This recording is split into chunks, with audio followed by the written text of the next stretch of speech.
Section এই হচ্ছে top of the year, middle of the year and lower of the year. তো আমি top of the year and middle of the ইয়ারকে আমি fold করে আমি সামনের দিকে দিয়ে দিচ্ছি। আমার এই দুটো থাকছে। লোয়ার অফ দ্য ইয়ারের দুটো ক্লিপই আমি ওপেন করছি।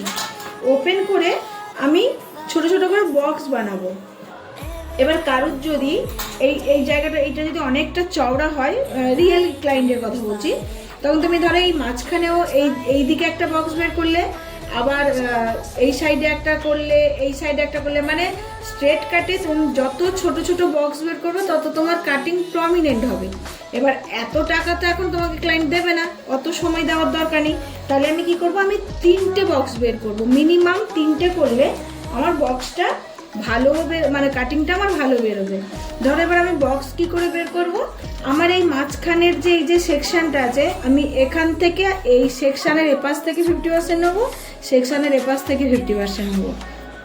তাহলে দুটো জুড়ে গেলেই আমার বক্স বেরিয়ে যাবে।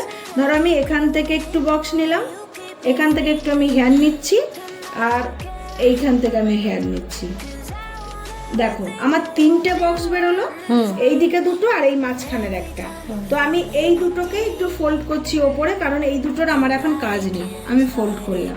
আমার এই মাঝখানেরটা আমি কি করব, স্ট্রেট কাট পুরো 0 ডিগ্রিতে হবে। 0 ডিগ্রি বলতে কি, তুমি পুরো একদম গ্রিপিং করবে, এইভাবে আসবে, পুরো চিরুনির ওপরেই আঙুল থাকবে, এইভাবে চিরুনিও নামবে, আমার এই হাতও নামবে। আর 0 ডিগ্রি বলতে ক্লায়েন্টের যে পিঠের ওপরে যে এই যে আমার হেয়ারটা পড়ে আছে, ওটা হচ্ছে আমার 0 ডিগ্রি। যখন আমি 45 বলবো তখন এই পজিশনে 45-এ আসবে। যখন আমি 90 ডিগ্রি বলবো পুরো একদম এরকম ওপরে উঠে যাবে, ওটা হচ্ছে 90 ডিগ্রি। যখন আমি 180 ডিগ্রি বলবো এটা একদম এরকম উল্টে যাবে, এটা হচ্ছে 180 ডিগ্রি। এবার 180 ডিগ্রিতে আমাদের একটা কাটিংই আছে, 90 ডিগ্রির যখন স্টেপটা করব তখন আর কোনোটাই 180-তে নেই। তো বেশিরভাগ কাটিং 0 ডিগ্রিতেই হবে। তো আমি 0 ডিগ্রি বলতে কি করব, এইভাবে ধরবো, ভালো করে ওয়াটার স্প্রে করবে, জাস্ট গ্রিপিং। দেখো আমি এরকম করে আর সবসময় ঘাড় কিন্তু সোজা থাকবে ক্লায়েন্টের।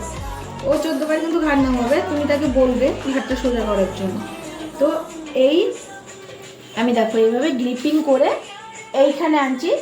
এইটা নিয়ে ক্লায়েন্টকে আগে জিজ্ঞাসা করবে যে ওর গাইডলাইন কতটা, ও কতটা ছোট করতে চায়।